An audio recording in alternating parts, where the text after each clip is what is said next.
Hey guys, मैं हूँ समीरा और स्वागत करती हूँ आप सबका अपने यूट्यूब चैनल समीरा हुनर हब में।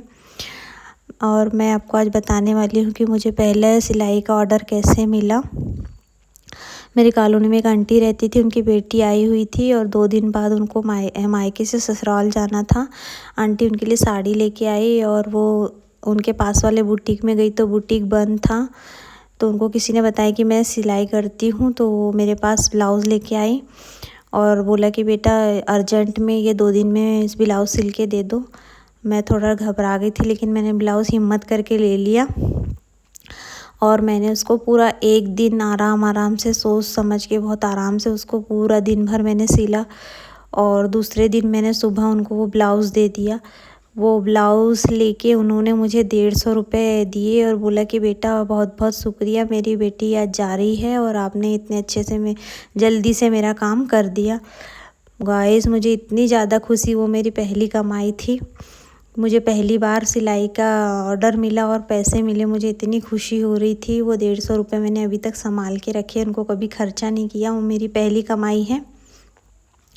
वो आंटी चली तो गई, लेकिन यकीन मानिए मुझे इतना डर लग रहा था। मुझे हर पल लगता था कि आंटी आएंगी और बोलेंगी कि तुमने मेरा कपड़ा बर्बाद कर दिया, तुमने मेरा ब्लाउज़ अच्छे से सिल के नहीं दिया। मुझे हर टाइम डर लगता था। जब भी गेट खुलने की आवाज़ आती थी, मुझे लगता था वो आंटी आएंगी और बोलेंगी कि तुमको कुछ नहीं आता, तुमने पूरा कपड़ा ख़राब कर दिया। 2 दिन तक के मैं टेंशन में रही और रात में तो मैं सो ही नहीं पा रही थी। मुझे बार बार लग रहा था कि क्या होगा, लेकिन ऐसा कुछ नहीं हुआ। 2 दिन बाद तो वो उनकी बेटी चली गई थी ससुराल, फिर मुझसे रहा नहीं गया। मैं खुद आंटी के यहाँ पे टहलते हुए बहाने से गई और आंटी ने बोला कि अरे तुमने बहुत अच्छा ब्लाउज़ सिला, एक ही बार में फिटिंग आ गई।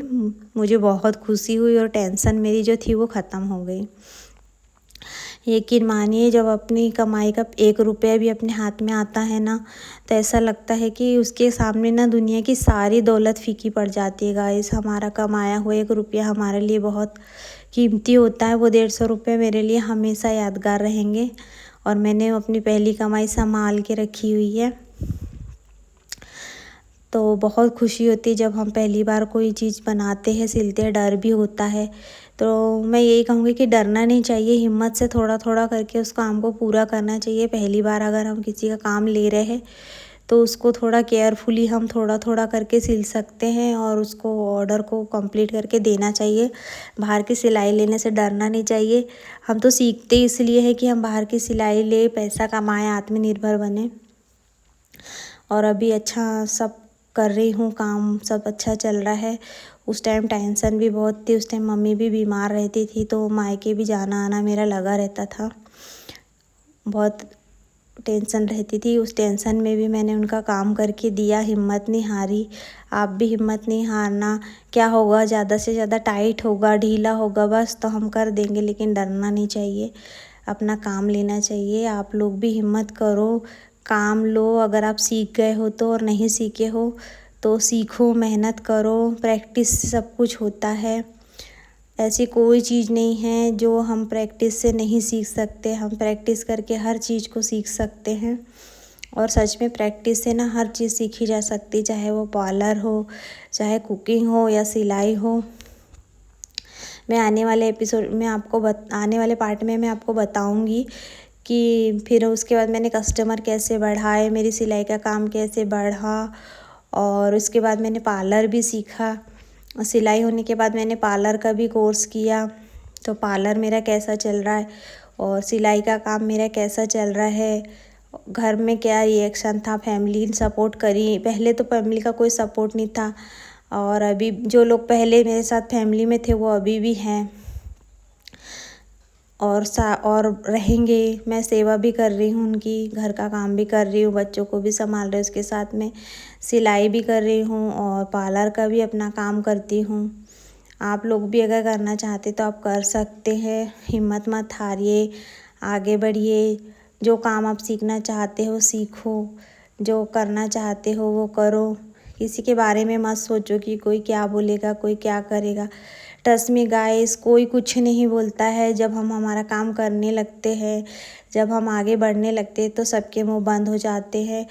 जो हमारी बुराई करते हैं वो ही हमारी तारीफ़ करने लगते हैं, वो ही बोलने लगते हैं कि हाँ हाँ अच्छा काम करती है। बस थोड़ी सी हिम्मत की ज़रूरत होती है, पहला कदम हमको उठाना पड़ता है। कोई हमको आके नहीं बोलता है कि तुम ये सीख लो, ये कर लो। हमको अपनी हिम्मत से सब सीखना पड़ता है, हमको सब अपनी हिम्मत से करना पड़ता है। आप लोग भी हिम्मत करो। और अगर कोई ऐसी चीज़ है जो आपको नहीं बन रही है, जैसे एक बहन ने मुझे कमेंट किया था कि मुझे ड्राफ्टिंग से सिलाई सीखना है, न्यूज़पेपर पे जो ड्राफ्टिंग होती है, तो मैं उनको यही बोलना चाहूँगी कि हाँ बहन, आप सीख सकती हो, अगर आप चाहती हो तो हो जाएगा। और अगर आप मुझसे सीखना चाहती हैं तो आप फिर से कमेंट करिएगा, मैं आपको ड्राफ्टिंग से सिखाऊंगी, शुरू से मैं आपको सिलाई सिखाऊंगी और आप सीख जाएंगी और आप अच्छी सिलाई भी करेंगी। और आप अपना चाहे तो बुटीक भी खोल सकती हैं, होम बुटीक भी खोल सकती है। मैं बार बार आप लोगों से यही कहती हूँ, प्रैक्टिस करो। ऐसी कोई चीज़ नहीं है जो प्रैक्टिस से नहीं आती है, सब आता है। हम चाहते हैं तो सब होता है। 1 दिन नहीं होगा, 2 दिन नहीं होगा, 10 दिन नहीं होगा, 11वें दिन हो जाएगा। इस विश्वास से आप लोग प्रैक्टिस करो और अपने काम में आगे बढ़ो। आगे की कहानी मैं आपको बताऊंगी कि बुटीक का काम कैसे बढ़ा और क्या क्या प्रॉब्लम आई, उसके बाद भी क्या क्या प्रॉब्लम आई, पार्लर में क्या प्रॉब्लम आई, पार्लर कहाँ से सीखा और पार्लर कैसे आया और किसके पास से मैंने पार्लर सीखा, पार्लर की जर्नी में मुझे किस प्रकार की लेडीज़ मिली और 2-3 जगह मैंने पार्लर का काम सीखा, 2 जगह से मुझे पार्लर का काम क्यों छोड़ना पड़ा, ये सब भी मैं आपके साथ शेयर करूँगी बहुत जल्दी। और इतना ही कहना चाहूँगी कि आप कुछ अगर सीखना चाहती हैं, सिलाई में आपको कोई प्रॉब्लम आ रही है तो आप मुझे कमेंट करो, मैं वीडियो लेके आऊँगी और हम मिलके उस प्रॉब्लम को सॉल्व करेंगे और आगे बढ़ेंगे। आप भी बढ़ना, मैं भी बढ़ूँगी और हम मिलके एक दूसरे को सपोर्ट करेंगे। बस आपको यही बोलना चाहती हूँ, आपका सपोर्ट मेरे लिए बहुत ज़रूरी है। मेरे चैनल को लाइक कीजिए, सब्सक्राइब कीजिए ताकि मैं आप लोगों के लिए अच्छी अच्छी वीडियो कटिंग की और सिलाई की आगे ला सकूँ। और 1-2 पार्ट में और अपनी जो जनरी है वो शेयर करूँगी, उसके बाद में हम लोग सिलाई स्टार्ट कर लेंगे और मैं शुरू से ड्राफ्टिंग से लेके आपको सिलाई सिखाऊंगी। ठीक है गाइस, मिलते हैं अगले एपिसोड में, तब तक के लिए बाय।